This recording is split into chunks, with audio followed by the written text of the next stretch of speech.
you were very categorical. You thought that Bola Tinubu was going to win. Some said that you were so sure because the APC had the rigging plan. Was it? We had a preparation plan.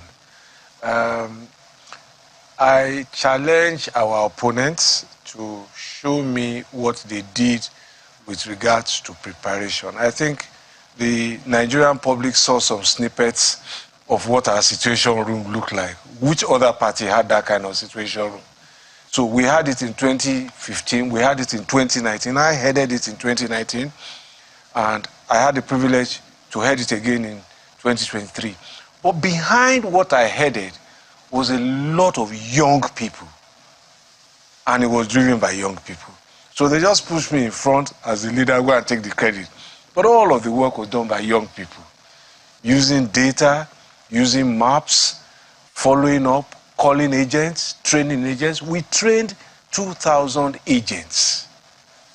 2,000 agents, because we couldn't train 176,846 agents to man all the polling units. So we trained 2,000 agents from all the states, and we sent them back to the states to go and do training to the agents who were deployed state by state. So, and there was a report by Yiaga, because ahead of the election, there was a beaver simulation held by INEC. They invited all parties. If you go and look at Yiaga's report of attendance, you will see that it is consistent with the way the parties turned out in the election. APC had the largest representation at that mock exercise. And it was part of the preparation by INEC for the results. So preparation. Election is big business, and it is a very, very serious process. There is a process of certifying election managers in the United States. That's how big the business is. I know only one certified election manager in Nigeria. His name is Fuadoki. I worked with him when I was candidate in 2006, and I learned a lot from him. And he was also involved in this campaign. So there are a lot of people who are now showing interest. So you had your strategy. There was a plan. Perhaps that was the confidence that came out when you were, because a lot of people felt, look, there is only one reason why Fashola can be this confident about their winning when you came on the show. Was that the APC had it up planned, because the feeling out there was that your party has not done enough to deserve a win. That's what you think. So why? Those are the reactions. So let me also tell you, I was optimistic, and those were the words I used, if you play back those tapes. And I did not underrate any opponent. This is a competitive engagement. So, and I'm a sportsman. I don't underrate any opponent, but I prepare very hard. And our team prepared. Our party prepared. The party chairman, the national secretary, members of the national were at that session. That's how seriously they took it. The candidate and his running mate were there. The woman leader was there. So they knew its importance. State chairmen from the various states were there. Governors El Rufai, Lalong, and a few others were there. This is the foundation of every election, your agents. But quite aside from that, I made some assertions here, and I said that politics was a game of numbers, but numbers have equations, arithmetic equations, addition and multiplication. APC was adding and multiplying. What do you mean by that? Some APC, some PDP governors, Cross River, Ebonyi, initially Zamfara, had come to join APC. PDP was dividing and subtracting. So the major contenders against us in this election, NMPP, PDP, Labour Party, their candidates were in the same party in 2019. They lost by almost 4 million votes, 3.9 something. So having now divided that inadequate, insufficient ticket into 3, how was it going to add up into an electoral victory? So they handed away the presidential ticket by dividing their powers. Not only did they divide, they now subtracted with the G5 governors. So it was bad mathematics. And I made that point here. Yeah. There are those who are of the view that APC was understood, and correct me if I'm wrong, because I also learned that you did internal polling in your party. Precisely. But you didn't make them public. No. most of which show that you were going to lose the election. No. Was that the case? We have never published any poll. And I have been polling elections since 2002 when I was Chief of Staff. I sure you introduced me to polling in 2002 when he was running his own re-election. That's when I was introduced to polling elections in Nigeria. And since then, not only do we poll elections, we poll for policy decisions in governance. And it was a tool that I used a lot when I was governor. What do the people think? And so, and I came here and I remember I said to you that all of the polls that had a sample size of 1,000 people, that showed 55 or 50% undecided, not willing to participate, at the time they were either badly conducted polls or they were self-serving polls, especially also when you looked at the methodology. But more importantly, I made the point at the time that people had decided and that the number of undecideds were very, very minimal. So our polls showed in January that we were 10 points ahead. Our polls showed in January that we were 23, we had reached 25% in 23 states out of the 25 we were targeting. And it also showed us states where we were 10, 15, 20%, and states where we considered the battleground states where we were going to target. And in the end, I think we got 29 states. So there was a method to all of what was going on. And where, I mean, the assertion and where the opposition said, look, where you knew you were going to lose, you introduced intimidation. And you didn't allow voters to come out. So we knew, for example, that we were going to lose in certain states, and I'm not going to be helpful to the opposition now. And you see, again, some of the things we will learn as we go on, as our democracy evolves, and as the process gets tighter. There are states where you know that you are not going to win. You have never won there. Why are you spending money there? And that is what some more sophisticated democracies do. They just say, hey, I'm packing my bag out of here. I'm going to a state where they are waiting for me. So you knew the states that were going to flip. You knew the states that were not ready to flip. You knew the states that have historically not voted for you. Why are you wasting your time there? And you know the states where they like you. So your problem there is get out the votes. We call it GOTV. Get out the votes. So we concentrated on the GOTV states. And it turned out to be exactly what we predicted would happen. But the flip side of that is that, would you say that your candidate was not loved in Lagos? Your candidate lost in his home? Yes, you see, again, in some cases, you get blindsided. So you were blindsided in Lagos? We were blindsided in Lagos because the opposition turned out their voters there, and you also saw that a party that had been competitive for 24 years, the Umbrella Party, suddenly disappeared. It showed that their support base has shifted. So Labour Party... They just disappeared. Labour Party's victory in Lagos surprised the APC. Yeah, it blindsided us, without a doubt. They thought that the Labour Party has posited that they won Lagos by more than the margin in which they won, but that the votes were not exactly the true picture of things. Well, that is a matter that has been submitted, I believe, to the tribunal, and I'm not going to make any comment at all about matters in dispute here. I'm not going to even try. But the point to make is to make the acknowledgement that they turned out their voters, and in the subsequent gubernatorial election, you saw that we turned out our voters, and people didn't turn out to vote. That's all. That's highly disputed also.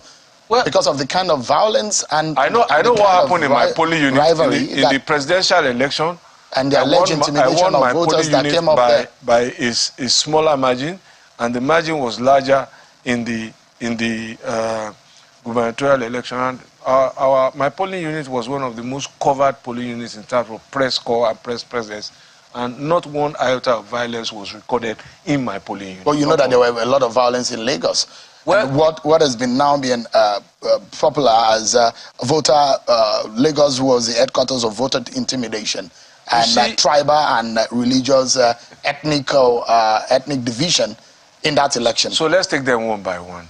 In terms of violence, unfortunately, one incident of violence in any election in my country does not cover us in glory. One, wherever it may be.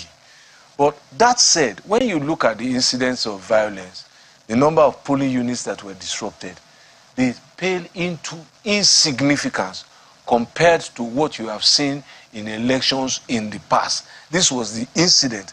This was the election that had the least reported incidents of violence. And this is data. It's not me expressing my opinion. For which data? I mean, because that's one. I'm not privy to what the data you're talking about. No, we have the data. You see, I headed the Election Planning and Monitoring Directorate.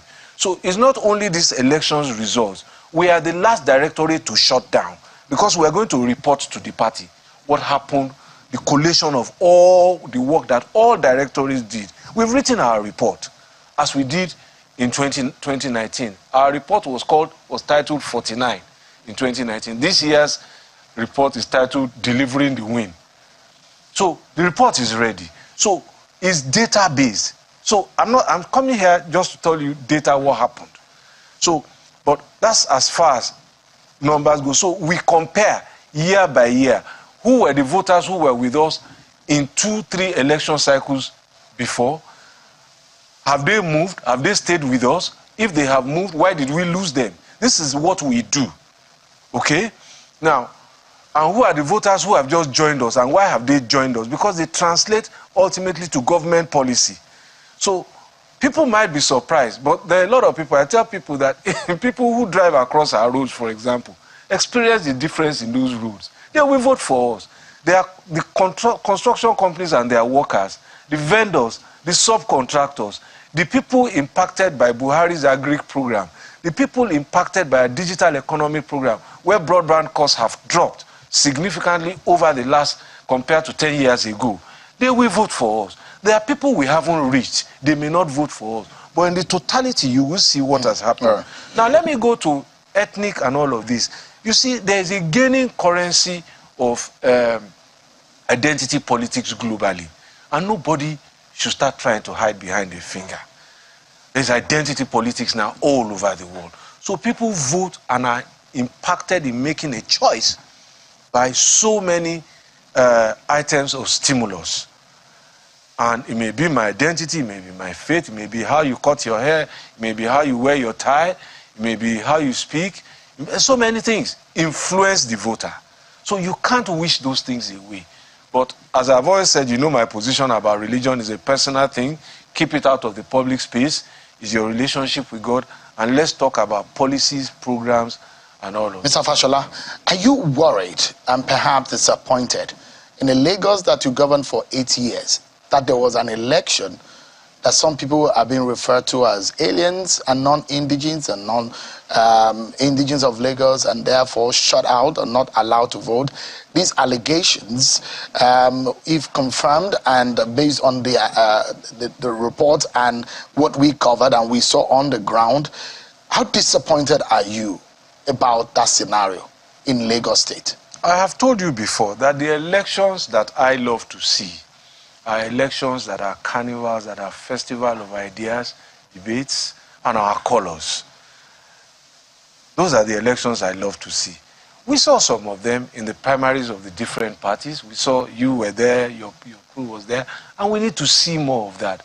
We need to see more rigor, more intellectualism, more people focus about what I offer and what you offer. So those are the things I am interested in talking about. So, and that was why the things that interested me, the campaign I was making at the time was, look, Asiwaju has done this, Asiwaju has done that in Lagos. How many states have copied it? We found out about 14 states have copied LASMA, set up their own type. We found out about 10 states had copied Office of Public Defender. We found out about 15 states had copied LASA. And I made the argument that, look, if states are copying, opposition and APC are copying this man's idea from Lagos, why don't you give him the opportunity to run at the center and let's see how far he can go? Those are the kind of debates I want to see. But about Lagos, are you disappointed about what happened? in the governorship election? Well, there was color and there was some color. There was some color and there was some festival, and there were reports that are not too savory about events that happened. But I wasn't in those spaces, and therefore I can't comment. And I've told you, for example, worried about? I've told you, for example, what happened in my polling unit. You know, election day is what you see that you can really account for. You know, there's a question you guys ask, or journalists generally ask me on election day, what is your feeling about the election after I've just voted? And I tell you, I can only tell you about what I experienced here. I don't know what's happening in other places. I mean, I'm worried about the implication of this scenario that played out in the election. We saw what happened in 2015 also in Lagos, and the implications of that on businesses, on commerce, on the peaceful living of Lagosians. The consequence of what happened in that election, are you worried in a Lagos that you ruled for 8 years? I think that we are too joined at the hip to allow disagreements over elections to fester beyond elections. There are too many places where we are connected. I tell people, for example, that if you are talking ethnic issues, my first cousin is Louis Ganiu Okafo, and I have another cousin, Shola Okeke, God bless her soul. So which one of them do I dislike? So, and I think that some of the rhetoric went in the wrong way, and I think everybody should wear the trouser of adults in the room now and bring everybody back to it. And I think that healing is already taking place, and tempers are coming down. Sometimes we can be extreme when there is competition, but I think as it goes on, maturity will come in, and I think that you members of the press have a duty to play in shutting down very, very extreme rhetoric whenever it happens. You must do that so that you bring people back to tolerable levels of debate and conversations. By the way, can I ask, where is Mr. Tinubu? He's outside the country, he's outside Nigeria, specifically where I don't know. I haven't called him since we finished our work, so... Is he all right? No, I lie. I spoke to him about a week ago. He was in France. Okay. Is he all right? Of course medically? He is. Of course he is. Come on. No, I'm asking because these are some of the questions you know, I mean, we reflect what is happening. Let's go there. So since 2002, when he hurt his back, almost every time he has traveled, opposition has said he has died, but he still comes back alive. He'll be back soon. But I'm not sure they said he has died this time around. They're just worried. He's fine. They said, look, is he there on a vacation to rest or something? I believe that he's taking some time out. He needs it. He ran, I think, the longest, the fiercest campaign. He ran, his primaries was the most contested. After the primaries, he went around making peace with all those who were unsuccessful against him. After that, he was busy involved in planning the re-election. And since then, he's just ran this marathon like a sprint. And I think that he deserves... You know what some Nigerians have been saying? They've suggested to him about 3 or 4 places that he could have gone to rest, since now he's now the president-elect. Yankari Game Reserve, yes. Ikogosi, Calabar. These are very beautiful places. Now we have a president-elect who has chosen to go to France to go and rest. So Nigeria is not enough to rest. These are some of the questions. I am conjecturing that is what he went to do, but the Bola Tinubu, I think I know, president-elect, will also be doing some networking. There's no idle moment in his life. And he overworks himself and overworks his mind. I know that he'll be doing a lot of networking, meeting people, planning ahead, building relationships that might be useful for his government and for Nigeria internationally, and he's a highly connected person. So you've said that Mr. Tinubu is very okay medically. So you've told Nigerians that. So you were his chief of staff. Would he be playing similar role in his government? Well, unlikely. I don't think so. Look, and I think that... Does your name have come up? Yes. You see, I think that it's a good point you raise, and you know, I think that it is extremely ridiculous. Extremely ridiculous. And I say this without apology.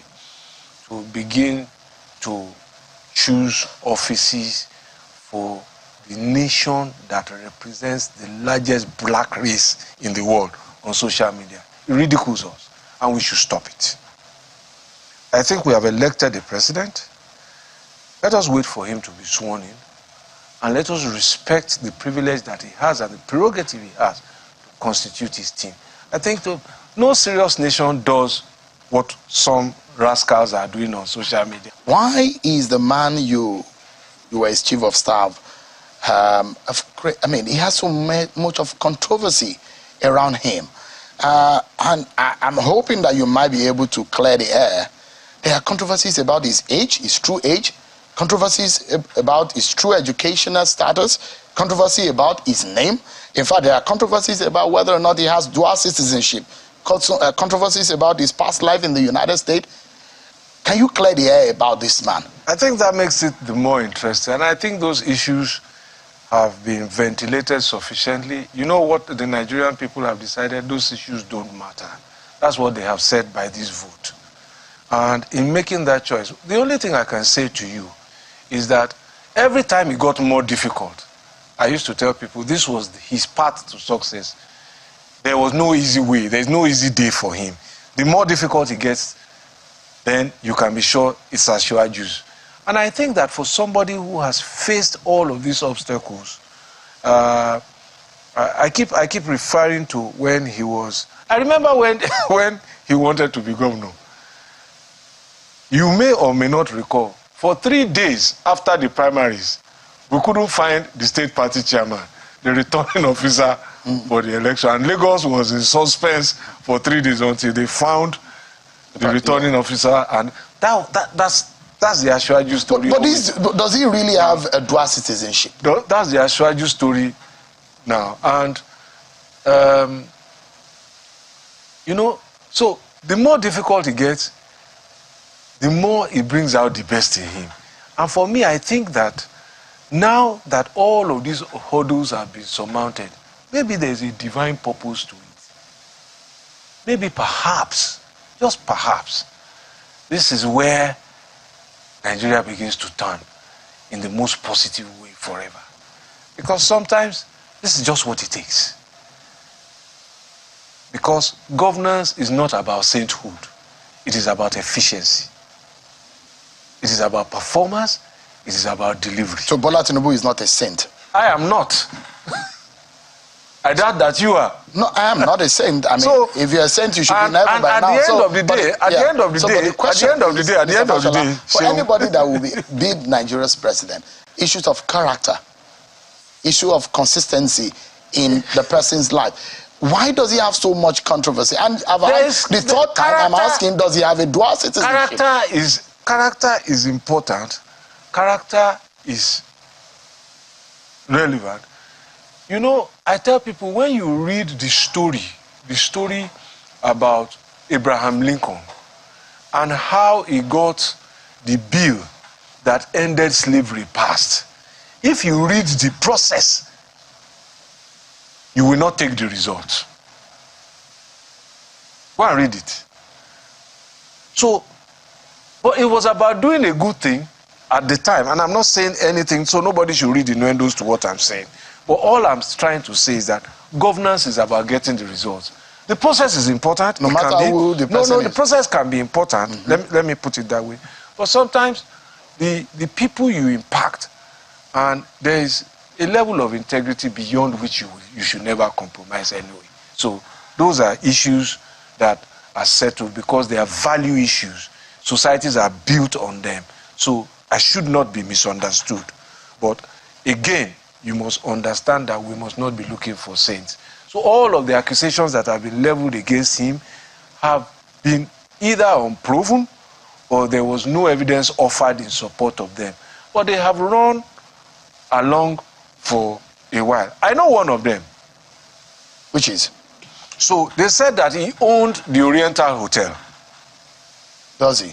He doesn't. You know, when that story broke, Dele Alake, his commissioner image maker then went to him and said, look, boss, this story is making the rounds. I should go and deny it. He said, no, they're wishing me well. Don't deny it. I was there. And the story has gained a life. Does he have a stake? No, there was no stake. The place was a swamp. The owners of Oriental Hotel, according to the story, were the people who used to own, I think, Golden Crown on Ikorodu Road, and they wanted to relocate. The whole of that Uzumbambadi was a refuse dump, including the place where Jim Ovia built Civic Center. I was in government when they gave it to him. We used to recover dead bodies there. So it was like, build something there so that we can protect. And that was how they came along. So what about the issue of dual citizenship? This is the fourth time I am asking. Dual citizenship. I know he carries a Nigerian passport. I don't know about dual citizenship. I know he resided abroad when he went on exile. I don't know if they gave him American citizen there. What does that have to do with the results of the election? And wait a minute. Because my time. Whilst we are going there, the last time I checked, I think that Nigeria's constitution allows you to have dual citizenship, doesn't it? As a president, you need to recheck the constitution in respect of being a president. No, it's place of birth. It's place of birth. If you were born to Nigerian parents, I think that I will check that, but I doubt that the Nigerian constitution makes it makes you disentitled if you have dual citizenship, because the constitution allows you to have dual citizenship.